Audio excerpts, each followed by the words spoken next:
The homeland of magicians has been from ancient times Araya. It is full of people with magical abilities. But when they decided to deprive humanity of magic, the country lost its former power and became a small kingdom, and the country was left alone with its powerful neighbors. And she had only one hope left. It consisted in concentrating on new ways of survival that had almost nothing to do with the past greatness of the state. The extreme way to improve their existence, or even just to stay alive, was to get married, which neither party really needed or wanted. But it was an extreme option to normalize the situation. The boy runs into the room. He is almost crying. The little one asks his sister if what everyone is talking about is a lie. Now is not too late to reconsider your decision. The boy was the second prince of Arkai, whose name was Kendar Keteril. The man standing next to the girl says that you need to be quieter in such matters, and not shout at the whole palace. This case should not have gained publicity before the actual conclusion of the marriage. This was the first Prince Dietrich Keteril, but Sendar was against the idea. He did not understand how his own sister could be used as a bargaining chip for his own interests. And should the girl be forced to become a Kanak woman Radiona? After all, he had a bad reputation. People outside the palace are talking loudly about the fact that the worthless rulers of Arkai signed a peace treaty on unfavorable terms for themselves, only because they agreed to marry the young sister of the rulers of the state. And Radion killed people in his possessions just for fun. There were still a lot of rumors around the world about Kanak, and everywhere he was depicted as a bloody tyrant and a cruel ruler and a bad person. The girl intervened in the conversation. She stopped her younger brother. I was tired of listening to their quarrels because they did not make any sense at all. Everyone already knew the fact of marriage, and it was too late to change anything. Everything had to take its course. The girl, as it is not difficult to guess, was the Princess of Arkai. Her name was Ezebaya Keteril, and she was considered a beauty not only in her homeland. All the rulers of the neighboring countries looked at the girl with a sweet eye and planned a wedding. And the girl said in a firm and determined tone that she wanted this wedding herself, not Brother Dietrich. It was completely her own decision, and you shouldn't make a fuss over such trifles to your younger brother. Ezebia told the little one that everything would be fine and not to be nervous. He still didn't understand why she made this decision. The sister said that now he had to look after his old father and be his support. The boy rested his head on his sister's lap. The girl added that now he also had to fully obey his older brother. Dietrich thanked his sister for the decisive step and the last words for his little brother. He said that the people of Arkai owed her their lives, because she protected and saved the kingdom at the cost of her fate from further bloody war and enmity with powerful neighbors, most of whom wanted to take over the state. Ezebia guessed from an early age that for a person of her status, marriage for love was a real dream. This was quite rare in their world, and this union was the only possibility to save the native country. And now she only has an option to mourn her unfortunate fate. Everything was decided, and she had no other life. Saving the country was a real honor for her. The princess's mother also lived a similar life, and over time everything returned to normal. Ephebia and her husband were standing in the temple, where the marriage ceremony was taking place in the presence of guests and the minister of worship. The girl gave one affirmative answer to all formal questions. The girl carefully looked at her husband. He was a powerful ruler, an emperor, and at this moment, the saint blessed the marriage and the husband and wife. Ezebia's thoughts were flying somewhere far from this place. She was nervous. Radion removed the bride's veil and kissed her. He tried to be gentle, and Ezebia felt it in his touch and attitude. He gently touched her skin and kissed her slowly, giving her the opportunity to enjoy the kiss. The emperor said that there was no turning back. They made a ritual kiss and sealed the marriage with promises. The man was actually handsome, and it was hard to believe all the horrors and gossips that circulated about him and his cruel behavior and nature. From that moment, he became her husband. The emperor commanded a column of his knights, because it was time to go to his possessions. The soldiers obeyed his orders and quickly carried out the orders. Discipline reigned everywhere. The girl sitting in the carriage thought about how quickly the wedding ceremony had passed. The man quickly left her and went to do his business and organize the journey to his possessions. Given the circumstances, it was normal. The empire was only recently created and required careful management and order of affairs, and therefore it was not appropriate for the emperor to leave it alone for a long time because the officials thought only of their own benefit and not of the state. Eusebius was worried whether Radion would always put the country first. After all, it determined her future life. Although there were rumors about her husband's tyranny, up close he was more like a god. The emperor was admired and respected by everyone around him. Soldiers obeyed his orders. Nobles and aristocracy did not dare to contradict and express their lust and aggressive will even in the smallest matters. The girl remembered that her family, the Ketterel family, had received a blessing from the keeper of the Silver Forest himself, and in each generation of the family, one powerful mage was supposed to awaken, and the underground element will obey him. In this way, the sorcerer had to protect the country and become a hero for all its inhabitants. And in this generation, it was her turn to become a powerful magician. But the power that reached her was quite weak, or not yet fully developed. And now the girl was more concerned about whether she would become a worthy wife of the emperor, and in this way she would be able to improve the lives of the subjects of her native country. And is it possible that when she gets tired of Radiona, she will simply be fired or sent somewhere? Thinking, the girl missed the moment when a figure in a brown hood appeared from behind the trees. I got the impression that it was a magician. In his hands, the stranger held some strange object of a strange shape. When the emperor's wife finally saw the stranger, an arrow of dark mana flew straight into her face. She no longer had time to hide or simply dodge the weapon. A commotion and sharp shouts of soldiers were heard all around. The emperor asked what happened. The soldiers reported that the carriage with the empress had been attacked. The man immediately asked what happened to his wife and whether she was safe. Nobody could say anything because they concentrated on defense. In the carriage, the girl was holding her throat.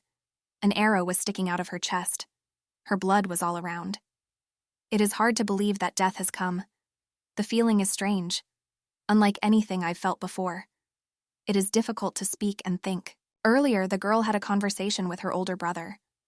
She declared that she did not want this marriage, and even more so, she did not want to live in Cranach's possession. Just thinking about it made her feel terrible and bad. Was there no other way? The brother said it pained him to watch her suffer. But what could they do in this situation? Araya no longer had the resources to continue the fight. The soldiers are tired. They have no resources, and there is simply nowhere to retreat. If only they had a real elemental mage who would be able to protect the kingdom, as it happened in ancient times. But the reality is that now you have to do whatever it takes to survive the war with the Imperials. And now, with the arrow sticking out of her chest, the girl thought that Dietrich was right. If she possessed real strength, she could protect her homeland from invaders. There would be some benefit from it. Someone was calling the empress. She seemed to wake up from a dream. Eusebius was whole and undamaged. However, she remembered very well how an arrow hit her. But suddenly she saw her body and the man holding it in his arms. Eusebius immediately understood that the dead woman, whose body and arms he was holding, belonged to her. The emperor asked the girl to open her eyes and say something. It was seen how he was killing himself next to her. The soldiers called to him. Everyone understood that the empress was dead after such a hit. Cranach blamed himself for everything that happened. After all, it was not so easy to trust the northern neighbors with whom they were at war. It was not even worth going to the negotiations with them. And now, holding the body of the girl he liked so much, and for whom warm feelings began to arise in him, the emperor promised that the end of peace was coming. After all, it no longer made sense to believe someone. Although Eusebius shouted from the side that this could not be done. According to the ruler, Araya was to be punished for treason. Only blood could wash away the insult. It is necessary to return to the castle as soon as possible and prepare for war, and this time there will be no contract. Eusebius asked to stop, but her strength was running out. She could not chase after the emperor who was carrying her body. It felt as if her body was about to be torn into small pieces. Even moving was very painful. But the scary thing was that Araya would fight again. The girl noticed a hooded man following the emperor. The man was hiding, but you can still hear him talking about poor Eusebius, who spat blood with every breath. That is, it was he who arranged the attack. But Eusebius didn't guess about it right away. She is glad to see her brother, who, it is not known where, found their honor and followed him to the emperor's lands. Now the girl was just happy to have a loved one next to her, approached Dietrich. He asked how it felt to implement such a brilliant plan. The older brother said that he was not just happy with the result. Now there were no obstacles in his way. He talked about how it would be ideal to see with his own eyes that the girl was finally dead. The servant said that there was no doubt that the girl was dead. After all, the arrow went straight to the heart, and therefore death is guaranteed. Dietrich told the stranger not to be proud and not to think that their arrangement was finally over. After all, although the man possessed magical abilities, he received permission to kill only because he promised to show true strength. Magical abilities of extraordinary power were needed to destroy the empire and avenge the devastation that now reigned in his kingdom. He cannot now live normally and get rich because of the constant threat. The sorcerer assured that the prince could be calm. The protracted war will end with the victory of his kingdom over the forces of the empire, and Dietrich will be praised throughout the continent as a great commander and warrior. It was a pity that Kvanok did take his sister's body. She possessed magic, and therefore in such a case even the body could be needed for dark rituals. Ezebia's ghost heard all this very well. She could not believe what was happening. As her older brother had said, a bloody war soon broke out between the empire and Araya. Cruelty this time knew no bounds from either side. But the fate of Ezebia was even more terrible than the fate of the people of the kingdom. The girl remained a ghost in the forest where she was killed. It was real hell. She could not find reasons and explanations for the cruelty that prevailed in this war. People were more like wild animals. The girl was forced to just look at all this, because she had no way to influence what was happening around. The war was not going to end, although this time death reaped a truly rich harvest with its scythe. After the empire was declared at war, Dietrich allied himself by terms of alliance with another northern kingdom. In this way, he hoped for a quick victory. But Kvanok quickly dealt with the opponents. Victory after victory on the battlefield remained with the empire. Araya became more and more bogged down in war and defeats.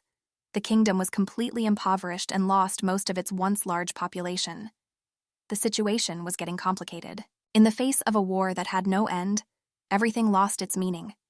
The forests and fields of Araya, the people the girl knew and loved, all of this was disappearing right before her eyes. The dead bodies of her younger brother and her loved ones seemed to mock her death.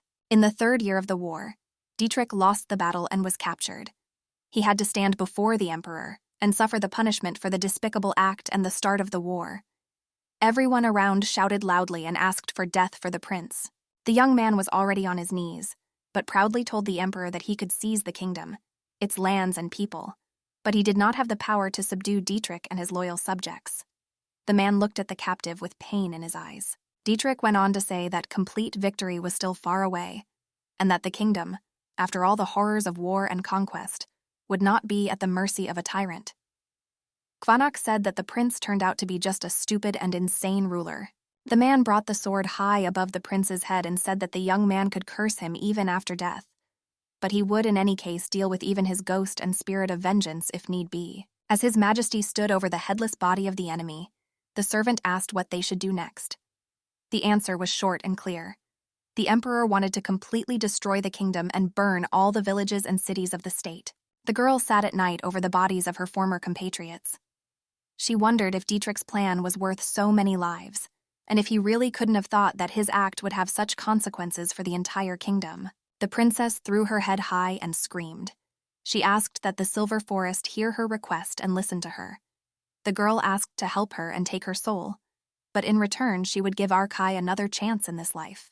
Ezebia, with tears of remorse, asked to take everything, but to give a small chance to turn back time. A loud voice addressed the girl. He called her a child. Immediately it seemed that the ancient Silver Forest itself was speaking. Her father and her younger brother watched her carefully.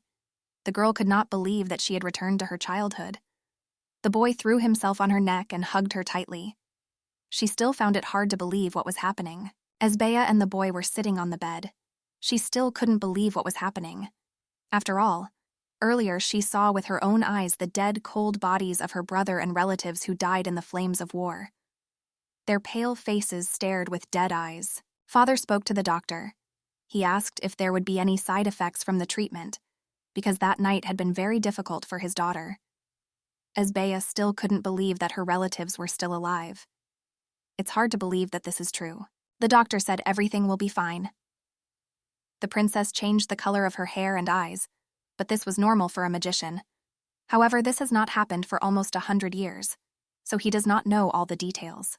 The girl heard about the awakening of magical abilities. She remembered that it happened when she was only 10 years old.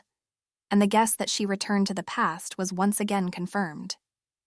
So the Silver Forest heard her request. Still, there was a small chance that she simply went mad with grief, and this was just an ordinary hallucination. But the little brother asked her to calm down and not get sick anymore because he was very worried about her. He said that he should be by her side as long as possible and protect his beloved little sister from all kinds of trouble that could come from nowhere. His brother's words moved Esbea's heart and excited him. The lust for life returned to the princess. The girl thanked the Silver Forest for giving her another chance. It was worth not to miss it, because it was rare when this could happen. It's still more like a strange fantasy, and this moment cannot be missed. She will protect her family and the state at any cost. Events that took place in the past life should not be repeated, but for this she will need real strength, and this power must be greater than any of the guardians. The deity is the patron saint of Arkai, the Silver Forest. In fact, she was the sister of the goddess Fakar. After her death, she was reborn into a tree and began to protect the people of Arkai, becoming a forest near this kingdom. The inhabitants of Arkai began to ask for blessings. Those of the people who received the blessing became guardians. These heroes protected the kingdom and its people from all kinds of troubles and misfortunes. But the glorious days passed over time. The guardians became weaker and smaller in their power. Suddenly, the magic on the entire continent disappeared. And with it, the blessing of the Silver Forest disappeared. Archaea has lost its protectors and guardians, and therefore it is on the verge of destruction and decline. Her, Esbe, awakening is the last chance for the country. Everyone around greeted the princess and said that the guardian had finally returned to the country, which should save it from decay and disappearance. The girl became a real treasure for the whole nation, until it became known that she could not use magic. All she could do as a guardian was simply talk to trees and plants. It is possible that something went wrong during her awakening, and radical changes took place. The trees and plants asked her not to be upset. After all, through communication with them, the girl had a connection with an ancient deity that once looked after the kingdom, and that already meant a lot. But it did not allow to fight criticism from people and evil tongues. In her past life, she could only watch the crumbling kingdom. But now everything was different. If the Silver Forest really heard her wish and fulfilled it, then the power should have returned to her in full. The goddess could give strength and power that would help protect the state this time. All attempts to awaken the power of antiquity have so far not ended satisfactorily. But it is worth trying and not losing faith in yourself. After all, the Silver Forest couldn't just bring her back to life and endow her with just a little bit of the Guardian's former power. And although now her abilities are greater, she still cannot prevent Cranach from his plan. To Azebia, he pretended to be very happy about her awakening. The boy wondered if she really felt the terrible pain of waking up. After all, every cell of the body was saturated with the power of ancient nature. The girl suddenly remembered Dietrich's words that even the mage's corpse would be useful for his further use. She couldn't believe that her brother had betrayed her and used her for his own purposes in a past life. But he finished so ineptly. Ephebia was distracted from the conversation, and Dietrich asked if everything was okay. The girl replied that she was still recovering from the shock. The prince said he hoped for a full recovery soon. But soon it should get better and she will get better. But as it was before, nothing will happen. She saw pretense and commercialism in his every move and action. After the betrayal, Eusebius will no longer treat him as his own brother, and he continued to talk about caring for her. Dietrich said his heart was torn to pieces as he watched her suffer. The girl asked what he would like to tell her about. The brother emphasized that she was now the new guardian of the kingdom, but many doubted and still could not believe that the blessing of the Silver Forest had fallen upon her. Many of the aristocrats and courtiers doubted that she could use magic. He did not think so, but the nobles doubted. The girl had only to think about how to prove her strength and demonstrate it to the aristocracy. And Dietrich continued to say that Ezebia could not really create any spell and use the element under her control. The guy was deceitful. He asked not to pay attention to rumors and gossip because these are all courtiers plotting against her. The guy said that you shouldn't take it to heart. But his appearance and words differed. Ezebia understood that her brother wanted to annoy her and take advantage of the moment while she was still weak. And childhood was remembered, when she told her older brother about how she could talk to flowers and trees and what they told her. They all told her about their past, and the naive girl thought that this was where her strength lay. But now it is worth deciding what to do with it. Dietrich said that this is not magic, but simple tricks.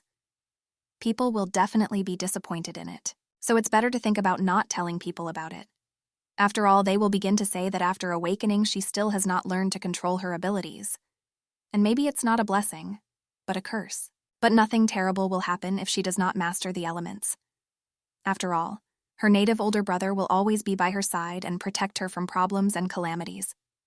He promised to take care of everything, so that Ezebia lived normally and without strength. The girl burst into tears. Dietrich tried to calm her down, but in fact she knew perfectly well that this would happen. You should not give up. You need to think of another way to save your country. Her soul suggested that another option for revenge and protection from the evils of her state was possible. And all this was not just an illusion. The Silver Forest chose her and responded to her request. The deity did not want her to go through this hell again. Ephebia understood that it was worth going to the Silver Forest. After all, many answers to her questions could be found there. Even if he was not going to save her, he could at least reveal his plan to her. It is worth finding out what they want from her. The princess, together with her faithful servants, arrived at the Silver Forest. A frenzy raged around. The soldiers said that it was worth returning home because it was dangerous here. But the girl said that she is serious and should go ahead. At the bedside of her father, who had fallen ill, Ebizia said she wanted to visit the Silver Forest. The girl understood that after awakening the strength, it is necessary to do this. Father said that only the king could enter the Silver Forest, and only once. The Silver Forest was not as good as it seemed at first glance. Sometimes he was kind, and sometimes he was very insidious and fierce, like a winter blizzard and a blizzard. Once the king had to kneel before the patron of the kingdom. He asked the deity to return his wife who had died so early. However, the forest remained deaf to his request. Returning to the world of the living was not part of the plans of the goddess Fakar, and the man was forced to remain alone with grief. Therefore, the husband could not remain without his daughter now. Ebizia asked him not to worry because she felt that everything should be fine. She promised that she would return when she felt any danger. After all, she was a princess and guardian. The goddess who protected the kingdom and its princess could not harm a person of royal blood. And when something goes wrong, Ebizia will turn around and go home. But she hoped that she would get an answer on how to save the kingdom. The father said that there was a good chance that the forest would call to itself. He gave his daughter a talisman. This pendant was created by dwarves and keeps warm in any conditions. In winter, it was a real treasure. It was a gift for her mother. The king hoped that this would help his daughter. The girl was very grateful for such a valuable gift. Thanks to it, the body kept its temperature even in the bitterest frost.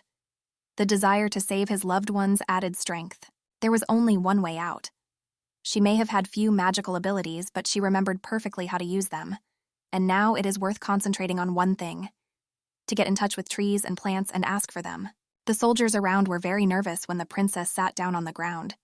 She spoke loudly about the fact that the trees and plants should give her a sign if they heard an appeal to them. She wanted to communicate with the Silver Forest directly. The princess said the warriors could wait for her here, and she will be back soon. It was much cooler in the forest. It penetrated right to the bones. However, the pendant kept body heat.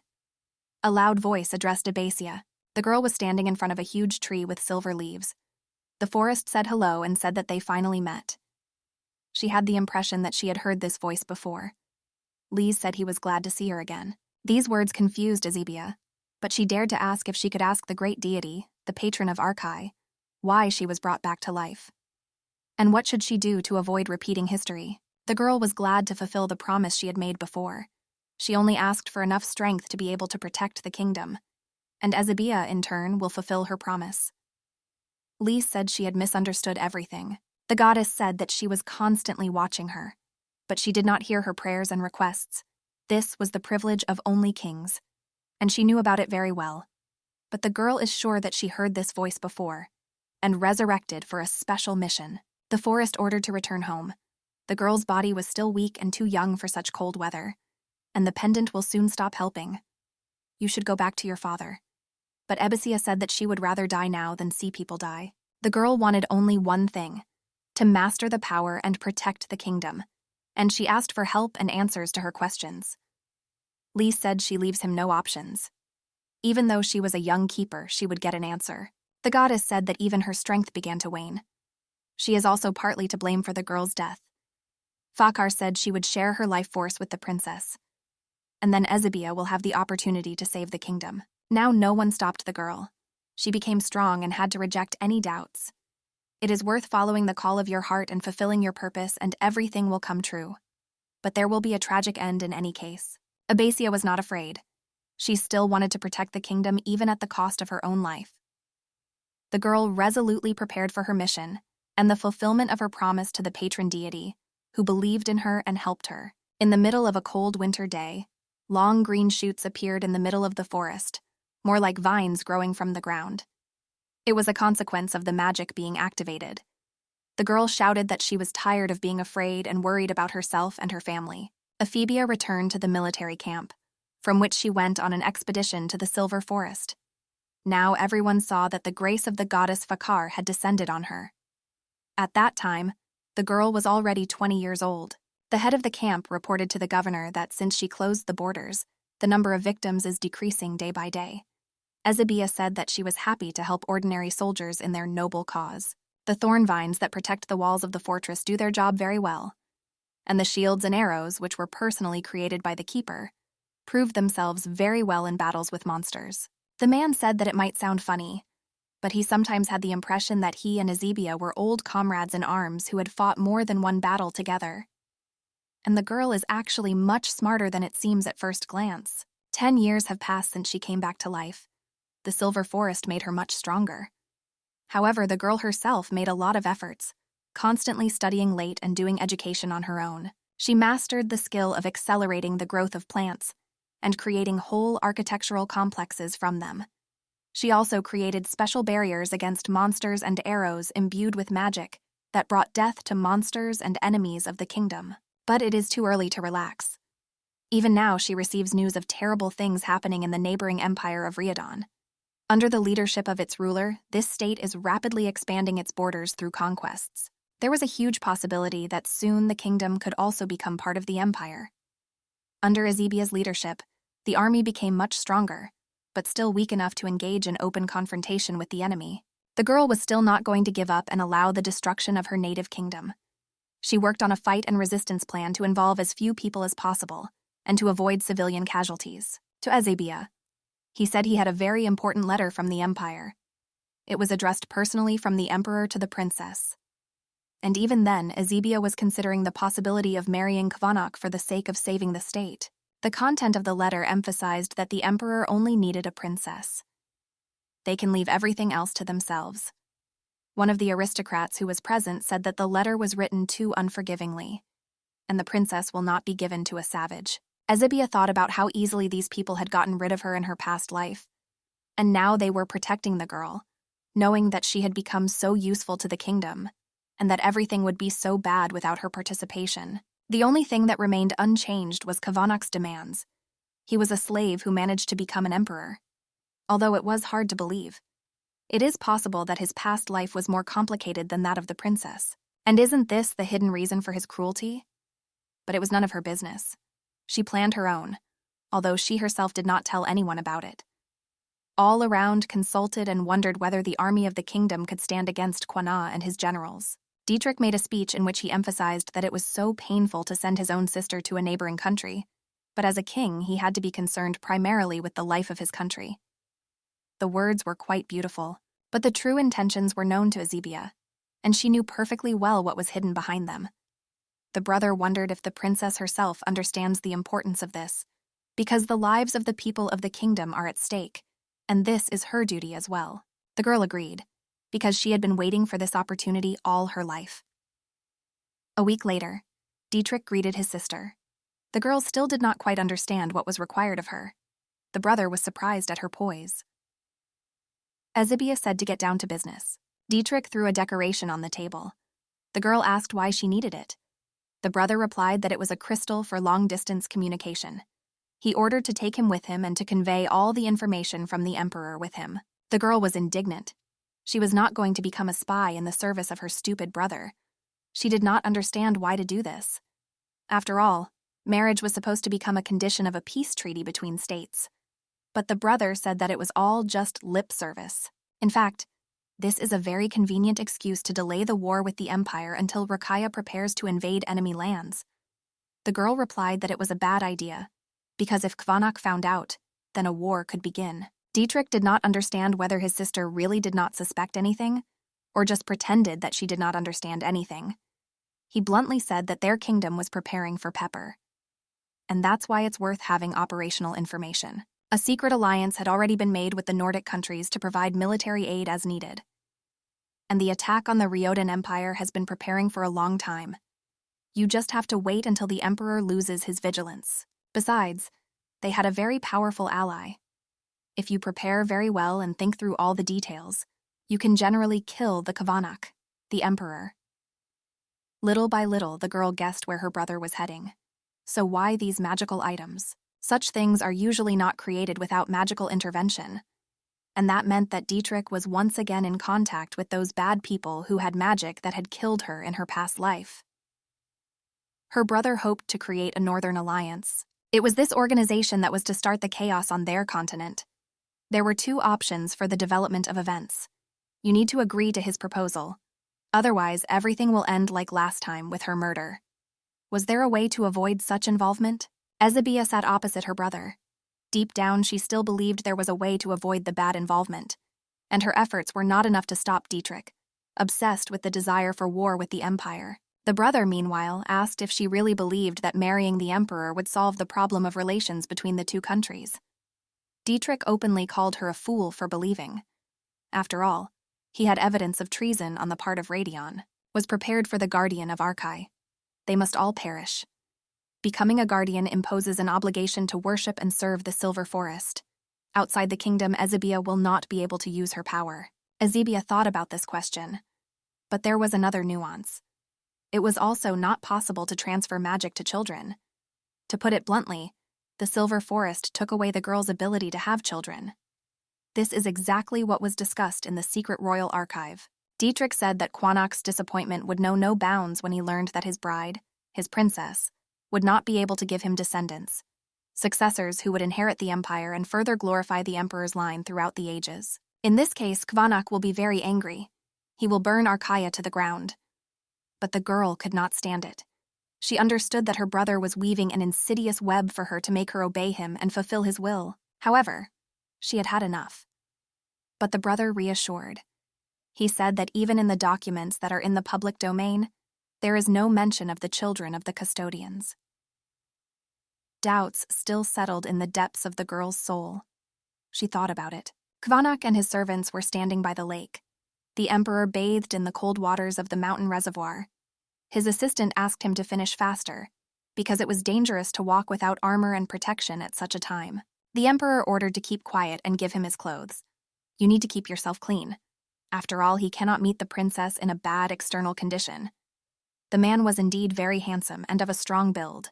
Ezebia went out on the balcony. The maid asked her to hide. The princess asked to leave her, because she wanted to breathe fresh air. The girl asked the aristocrat why she was so pale on her wedding day and didn't look quite right. The night Dietrich told her about the real plans and archives of the kingdom, she stayed up all night studying the chronicles. And there really was no mention of the descendants of the guardians, and therefore it was worth thinking about further plans. All magicians gave birth to children who possessed the ability to cast spells, and that is why the Empire sought to get her as a bride for its ruler. Ryodan tried to remove the mage ruler with the help of Ezebia, but guardians were different from ordinary magicians. Their magic was a blessing given by the Silver Forest. Guardians are not born with magical abilities. They are received over time, of course, provided that they are worthy of this gift. The girl thought about what she should do now. After all, if the emperor learns the truth that she cannot give birth to a child, then the peace treaty will be broken. But it was too late. Everyone around was preparing to welcome Princess Arkai.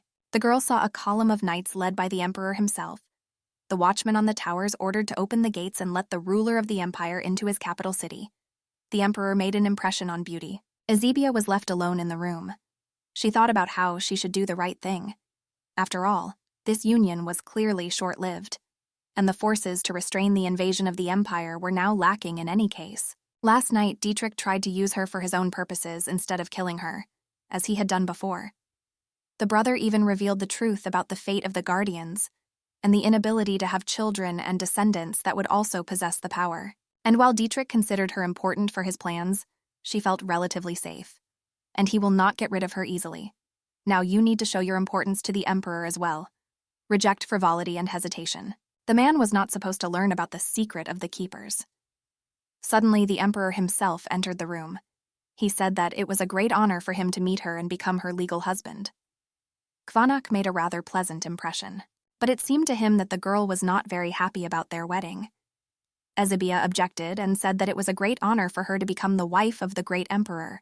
However, he stopped her and told her that her lie was sweeter than a kiss. The girl assured that under no circumstances would she lie to him. His Majesty asked not to be called by his titles. It would be better to address him by name or something else. Ephebia said that the rules do not allow it. She was uncomfortable, because in the past life, Kvanak did not treat her like that. But the emperor asked if they could address each other by name. That would be more convenient, because no matter what, soon they will become a young couple. The girl could not believe that it was the same person. In the past life, Kvanak, the ruler of the empire, did not even visit her before the wedding itself. But the man persistently asked to answer his question. Maybe she forgot his name. The next day, the princess was simply stunning in her wedding dress. One of the maids even started to cry. The girl reassured her and asked her not to cry, because today is such a nice bright day. The maid did not obey. The servant said that Ezebia did not deserve to marry a man she did not love. It was a pretty cruel decision on her brother's part, and the dress for her could have been chosen more magnificent. However, the bride herself was more satisfied this time. The girl who had served her for a long time said that she was sorry to let her mistress go. But Ezebia said that she should calm down because she was not sent to war, but it was just a wedding ceremony, after which they would simply move to another place. She fully understood that moving to a completely foreign, unknown country was also difficult. But still, at the moment, it was the most appropriate thing. And Kvanak took her only for the sake of the heir to the throne, a magician. And Ezebia could protect her people only when she convinces her husband that she can give birth to a child with magical skills and a gift for sorcery. And there was no other option. Finally, the ceremony took place. Ezebia and Kvanak became legal spouses. The war was not supposed to come to the territory of Arkai. Now the man was not like something divine, because she had memories from her past life about his deeds in the war. She no longer felt a pang in her chest when she saw him. But it was okay. After all, this is not an ordinary wedding, but simply a means to preserve the integrity of the state and peace between two powerful neighbors. You should not expect more, and that's why it didn't matter how they treated her.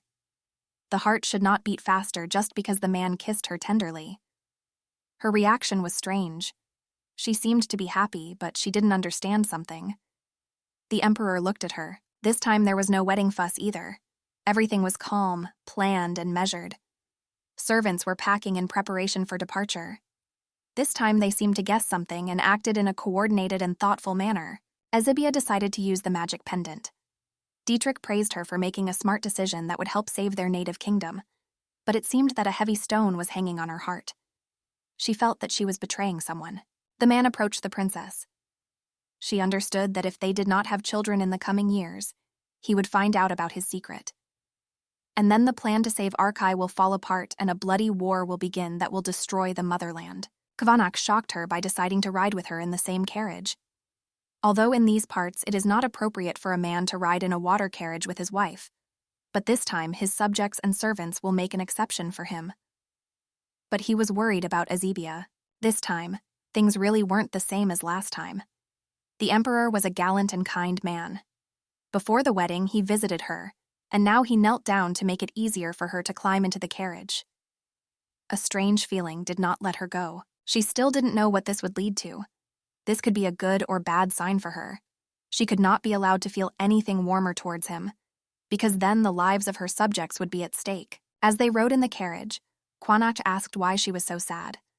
The girl asked why he thought so. The emperor asked if she wanted to escape from a hated man, or if something else was bothering her. Ezebia did not expect directness from him. She said that from now on she is the wife of the emperor, and she is obliged to carry out all his orders. It was her duty to serve him. He asked if he considered it a duty that they had to kiss in front of everyone. Ezebia asked if he really thought she was unpleasant.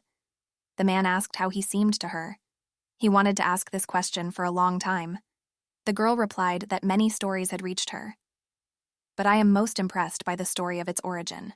But the man asked what she personally feels and thinks about him, not what people say about him. He asked who is for her. Does she also consider him a war hero and a great general? Ephebia said that it was difficult for her to answer the question. The man understood everything. He was uncomfortable that they were already man and woman, but still treated him with caution. After all, even after the ceremony, she was pale. Ephebia realized that her thoughts turned out to be correct. But we cannot allow this marriage to fall apart. And so she began to prove with all her might that she was misunderstood. And she has very warm feelings for her husband. Suddenly the horse reared up. The whole carriage swayed. The girl was scared. The emperor embraced her and gently pressed her to him. He asked if she was scared. The wife sat silently. She felt uneasy because the horse was afraid of something. In the depths of her soul, Ephebia understood what the horse was afraid of. Kavanak asked about the reason for the stop. The servant reported that the path was blocked by a tree that fell on the road. It takes time to clear the roadblock. And while the soldiers were busy clearing the way, the emperor thought that when they came here, the tree was still standing and didn't look weak or like it could break even in the worst storm. Ephebia remembered that the power was granted by the Silver Forest, and she would not be able to use it outside of Arkai's kingdom. It was one of the secrets of the royal archives, which Dietrich revealed to her at night. And the girl herself felt her strength leaving her. The girl understood that without magic, she would not be able to protect herself and stand up for herself. The thought crept in that the brother could have specially sent her outside the Karina, and that's where he would launch an attack, knowing about her defenselessness. The ghost hovering near her said that it was indeed so. Everything was planned. Dietrich wants to get rid of her and start a war. Ephebia asked the ghost to stop, but the ghost could not calm down. She talked about the fact that Ephebia was going to die. The husband calmed his wife, who was shouting loudly to the entire carriage. It was clearly visible that she was afraid of something. Quanach assured her that she is perfectly safe now, and no one will harm her as long as he is by her side. When they arrived at his estate at night, the man asked to forgive him for the long journey and for bothering her during the entire journey. This probably made the journey even more difficult for Ephebia, but he tried to make friends with her. It was also important for him to win her attention because she hadn't looked at him all day. But the reality is very difficult to accept. He was not interesting to her. It was worth putting up with this, but whatever she thought of him, he will not dissolve the marriage. The emperor gave his word that from this moment on, there would be no war between the empire and the state of Arkai, or anything that could disturb the peace and tranquility of their lands. And so Ephebia can now not look at him with such fear and terror in her eyes. To her, he was no longer like the emperor she had known in the past. Then they couldn't even talk in private just like that. That is why she did not even have the thought to find out more about him. And here she remembered everything she had read in the reports about Emperor Quanach. She did all this in order to find out his weaknesses. But the more she learned, the more she doubted that Kavanak now and Kavanak in the past life are the same person. He was a former slave who rebelled against a despotic emperor for the rights of the people. The girl replied that she was not afraid of him at all, and quite satisfied with the fact that they are getting married. She was thankful for today's conversation and the way he calmed her down and tried to protect her from the unknown danger lurking in the forest. And now Ephebia could call him by his name. She felt that something pleasant and warm was being born in her heart. In this life, everything seemed more real and good, compared to the harsh reality of the past life. The present has changed a lot. Even the appearance of the capital of the empire has changed. Now it did not resemble a huge military camp. She was alive, and the war between the countries finally stopped and peace reigned. But at the same time, now the future was a real mystery. But everything had to be fine, without various violations. The man asked what his wife was thinking. He did not want to disturb her, but only wanted her to rest. The stranger and the servant were walking along the port. They thought there was a problem. Something disturbed the prince, as if the ceremony did not end too soon, and the groom did not run away after the oath. Besides, he really wanted Ephebia to become his wife. The servant reported that the emperor's carriage had left the forest. It was necessary to prepare for the implementation of the plan. Then it was worth looking at what the princess was. The man in the monocle was determined. He has a responsible task. Meanwhile, Ezebia and her husband arrived at the huge ship. The girl was amazed by its size. The emperor said that an ordinary ship would not be able to cover the distance that they still had to sail. There was nothing strange. Kvanak warned the girl to look under her feet. She replied that he was too attentive to her, and that she had always been very careful. But her foot slipped on the stones. The man managed to grab her and hold her tightly in his powerful arms. The emperor insisted on accompanying her, holding her hand. The delegation went from the side of the ship. These were all supposed to be servants of the emperor. But that was Oslin Reinar. The girl knew him. He was the minister of the interior of the empire. Baron Oslin Reinar was of humble origin. His father was a poor baron who raised his family by his work. He taught to judge a person not by appearance or origin, but by deeds and actions. This is what made it possible to notice Kvanak, who at that time was an ordinary slave. And being the strategist of the empire, he led the rebel movement to victory, and thereby cemented the position of the new emperor, a rebel. Ezebia couldn't believe she had forgotten about such a key character as Oslin. After all, there was a lot of information about him and his activities in the archives and reports that she studied. But it felt like she was looking at a fictional character. Reinar asked if there was anything he could do to help. The emperor said that apart from all matters of state, Oslin had been his faithful friend and associate since ancient times. Also, they and Ezebia should have become friends, because they were the closest people to Kvanak. Ephebia introduced herself. However, she later corrected her maiden name to Radion. Kvanak was surprised by such a move, but he offered to finally get on the ship and start the journey he had planned. The emperor asked his wife to give him her hand so as not to get caught again. Ezebia assured that everything should be fine. However, the audience around them simply roared at the way a man fell for his wife. It was cute. Ephebia thought about the fact that it is not necessary to call the emperor, even if he is your husband, with outsiders lower in status, by name. But Kvanak assured her and everyone present that his wife was allowed to do this. Oslin replied that etiquette should be followed in any case. But the emperor assured that it does not sound very good from the mouth of a person who, in the slightest case, calls his majesty by name even in front of strangers. The minister excused himself that this happens only in a private setting. But Kvanak scoffed at his words that etiquette should be followed in any case. The girl was afraid that there would be a conflict. Kvanak was a real man in her eyes. After all, he worried about her and constantly took care of her well-being. The only thing that was frightening was the thought that he was only alone and behaved gallantly and gracefully. The girl said that she was not feeling well. The emperor frowned. He thought he should have seen how she felt. Now you need to go to the cabin and rest. Kvanak took the princess in his arms and carried her to their temporary abode. The man led her to a well-furnished cabin. It was now her accommodation for the duration of the journey. Ezebia said that you shouldn't carry her in your arms every time she gets sick. The emperor's concern sometimes exceeded certain limits. A beautiful dress lay on the bed. Kvanak asked his wife if she liked her. The girl was simply delighted with the dress. She really liked this color and style. I wonder how the emperor learned about this. Ephebia said that no one had ever given her such a wonderful gift. She wanted to see the person who had prepared such a beautiful gift for her. Kvanak said that there was no need, because he was the one who picked out the dress. The girl said that she would be very careful with him. The man assured that it was just an ordinary dress, so you shouldn't cherish it so much. Finally, he left his wife alone and went to solve matters himself. When he said that he would be back soon, the girl did not immediately understand what he was talking about. She forgot that from now on they were officially husband and wife and should sleep together in the same bed, as a married couple should do. The girl was left alone. She understood that she would have to sleep with a man, because the main motive for marrying her was to get an heir to the imperial throne.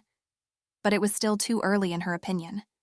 It was worth waiting for the arrival to the palace. In addition, she hoped that the first thing the emperor would do was state and military affairs. But it didn't happen as expected.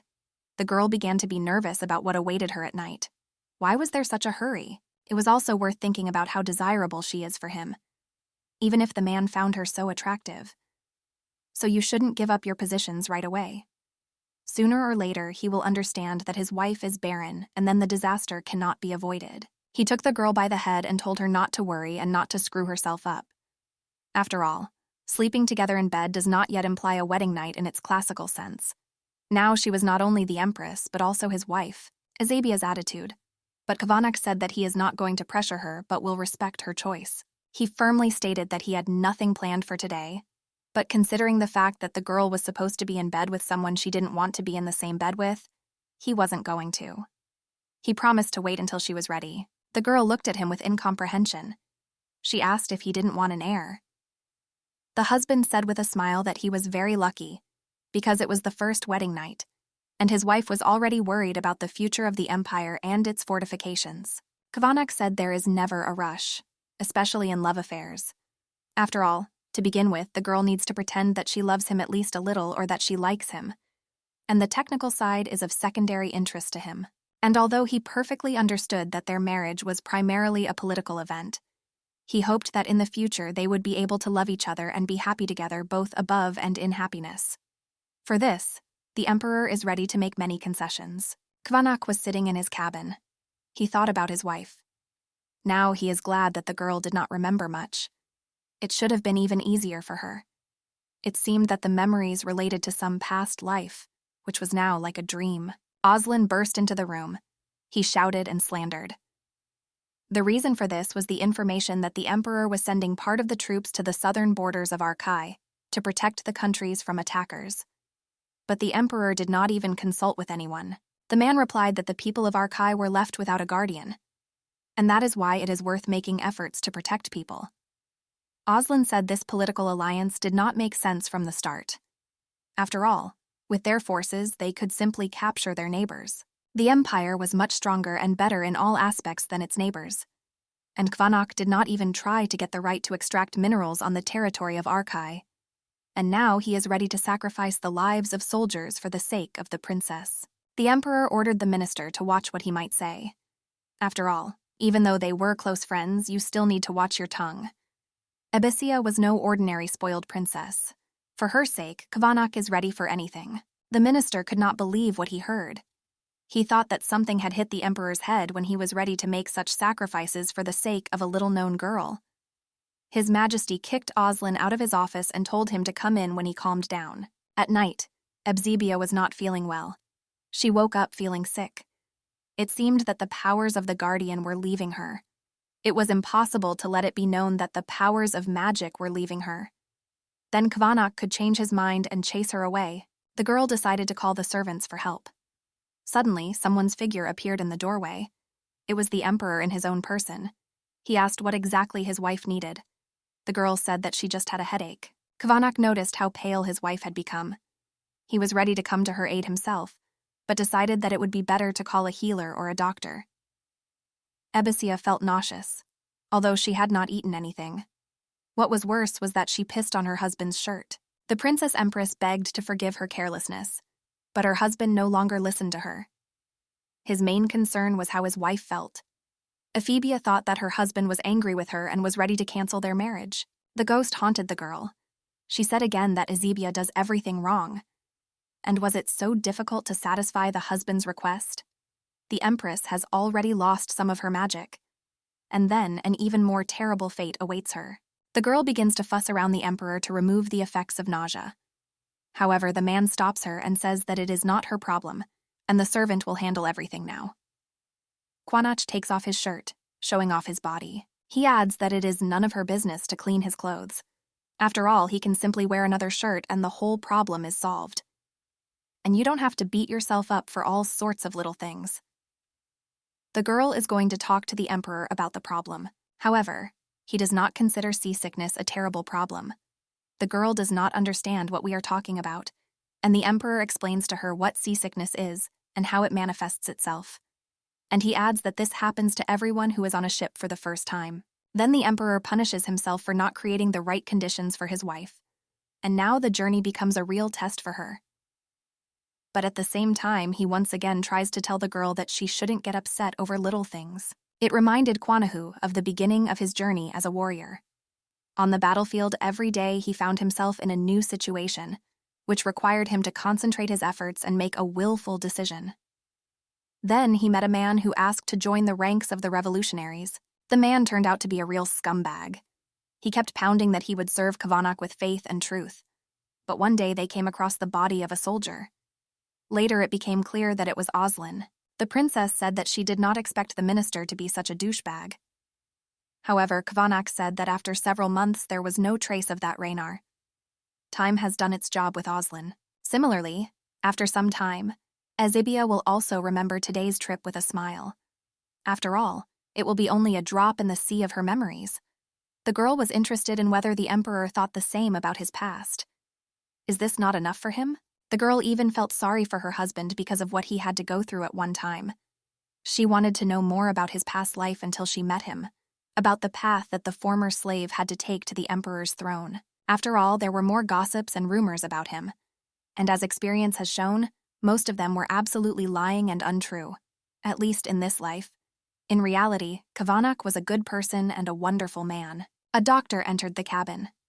He was in a hurry because he was afraid to incur the wrath of the emperor.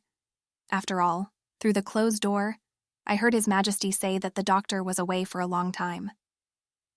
Ezibia tried to defend the doctor, referring to the late hour. The man timidly looked into the room. The emperor ordered to start the case urgently, but the doctor again asked to excuse him for not making sure that he had taken everything necessary for treatment. Kvanak was angry. The doctor was actually quite a young guy. His name was Simon, and he admitted that he was very pleased to treat a person of such high rank. After all, he became a court physician very recently. It was worth starting. The girl asked if something had happened, because the boy was looking at her very carefully.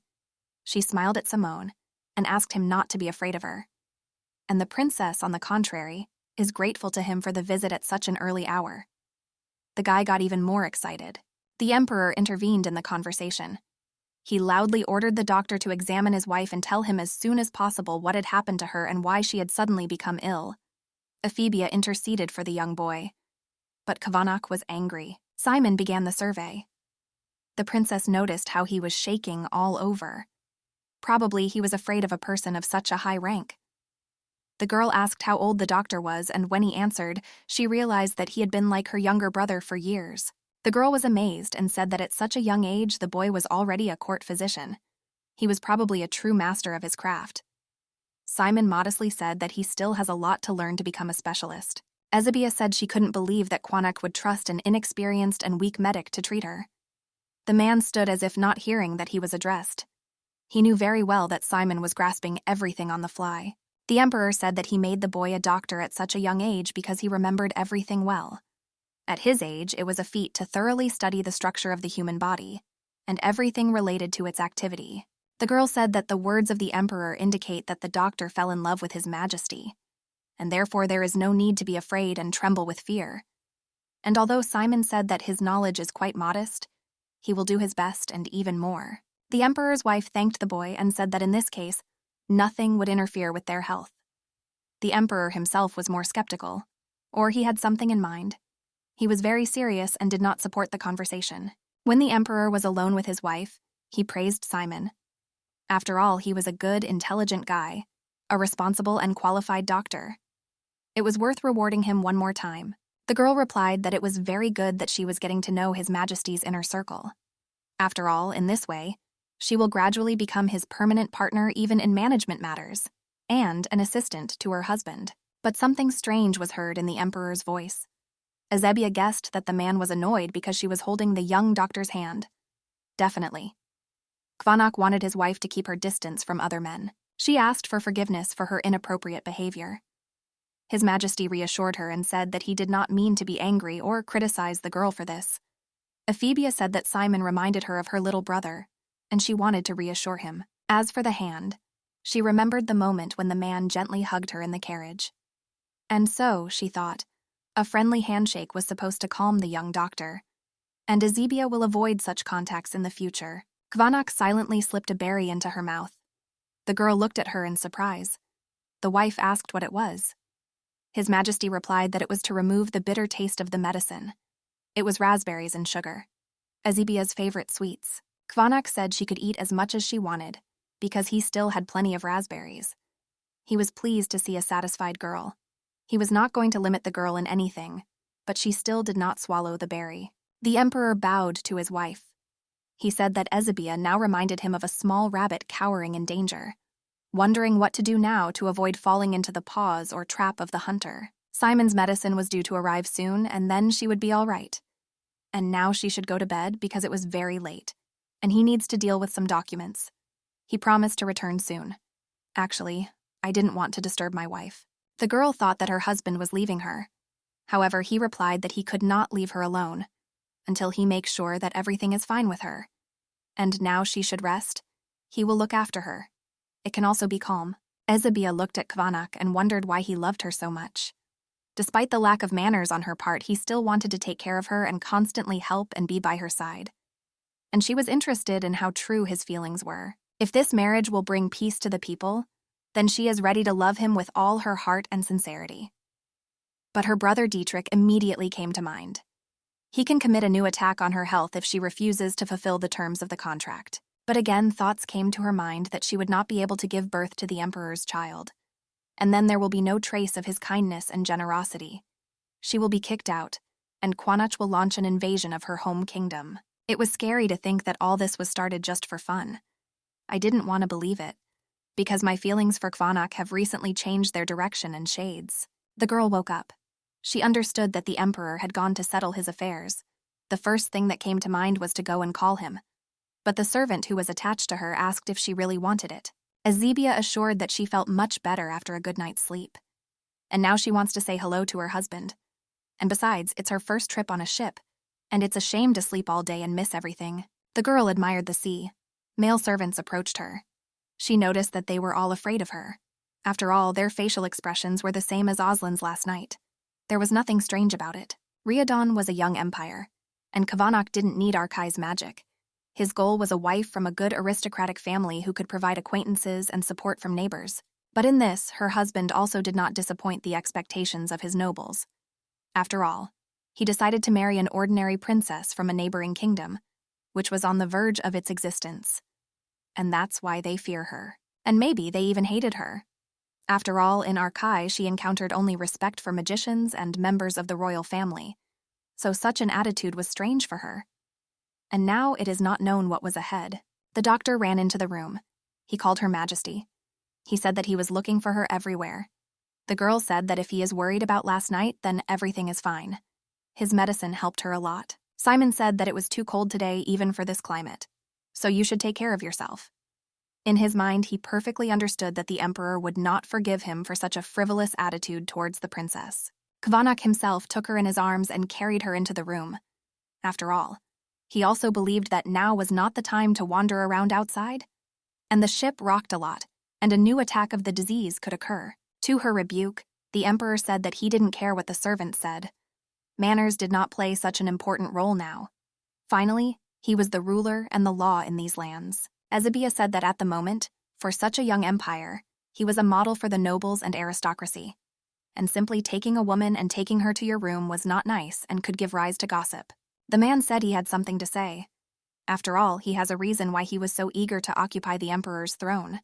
He sought to build a free country, where the people would not live under the fear of tradition. And you shouldn't think about what his servants would fantasize about, because the whole people knew his position on this very well. He gently put the princess to bed and tried to be careful with her. There were several books on the bed. The girl asked what it was. Kvanak said he brought the books especially for her. After all, there was absolutely nothing to do in KT. And sitting alone is not a thing. These books will help her shorten the sea voyage. They were brought especially for her from the Imperial Library. The girl thanked because she loved to read, and she always did it when she had a free moment. But recently, a lot has happened. Ezebia offered to read books together. The emperor sat down in a chair and began to read to his wife. The books turned out to be very interesting and valuable for connoisseurs. Everyone around said that the library in the emperor's palace is very large and has unique copies of books. This testified to the emperor's love for science and his interest in education and knowledge. And the more the girl learned about her husband, the more she became interested in him. Every detail added interest and intrigue to his image, and Ezebia understood that she would have to put together this puzzle for a long time. In her imagination, he was always a brave soldier and commander, not a man who would love to read and appreciate knowledge in various fields, and look broadly at the world and have a philosophical outlook. In her past life, the princess was very fond of reading all kinds of literature. But there was no one in the palace to talk to about the questions she raised for herself after reading. The author's opinions confused her, but now everything has changed for her. Now she will not just hide in books from the harsh reality, but will even talk with Kvanak about everything they read, and they will be harmoniously combined with each other. Now she was thinking that it was very good to have someone around who could share her passion and interest in books. She wanted a peaceful life for her subjects as well. She did not notice how she fell asleep. The man woke her up. He reported that the ship had finally arrived at the port, and soon they will be in their palace. Ephebia began to worry, although there was no reason. Ehabia was looking out the window at the city streets. She was impressed by the order and cleanliness. She asked her husband if he would like to get himself in order, because he was returning from a trip with his wife. It is certain that the subjects are eagerly awaiting the return of His Majesty from a distant journey in which he married a princess from across the seas. Quanach said a banquet would be called in a few days. Everyone will learn everything there, and if possible, he would like to present her to his subjects after the solemn wedding ceremony. After all, everyone around believes that everything that happened in Araya was just a formality for the official, and the official ceremony in the emperor's palace was supposed to officially secure her the status of empress. And then a really new life was about to begin for her. Everyone around will begin to treat her completely differently. In front of Ezebia stood the housekeeper. Everyone called this woman Mariana. She said that all conditions were created in the palace so that the emperor's wife felt comfortable and that nothing interfered with her. Mariana offered to show the palace, because in this way the princess would get used to it much faster. The entire palace, everything that Ezebia saw, testified to the wealth and prosperity of the empire. No wonder Araya was defeated by such a powerful opponent in her past life. After all, order and discipline reigned everywhere, although everything was done voluntarily, not under compulsion. Ephebia caught herself thinking that they had underestimated the enemy and had little knowledge of his capabilities. Suddenly, she noticed a building that was different from the others. Mariana said it was an extension. It attracted the attention of the princess, because it gave the impression that it was an exact copy of the palace in Araya. It would be interesting to see what the house is like, but the inspection of that building will be postponed until later. Mariana said that now they will continue to inspect the palace. The entire wing of the second floor, according to the servants, is reserved for the future children of the imperial family. The scale amazed the girl. The last thing she saw was her new bedroom. The luxury and decoration was truly royal. She even thought it was too magnificent for her. Even the bath was in her rooms. The maid said she would check if everything was ready for tonight. The girl asked what was so unusual about to happen that night. Marianne replied that it would be the first night together with the emperor. Kvanak entered the room and realized that something had changed in the interior of the room. Ezebia said the maids had worked hard to make the room nice for the first night. The emperor noticed that his wife was sitting in front of him in a nightgown. It was a night to remember. He said that he promised not to make the first move, but her outfit really confuses him. The man offered to lie down to rest. After all, his wife was probably very tired after the day's troubles. The girl apologized because she did not know much about such matters. The man assured that everything will be fine, because he is also not a pro in such matters. He has also never had intimacy with a woman. They are in equal positions, and that's why it will be interesting.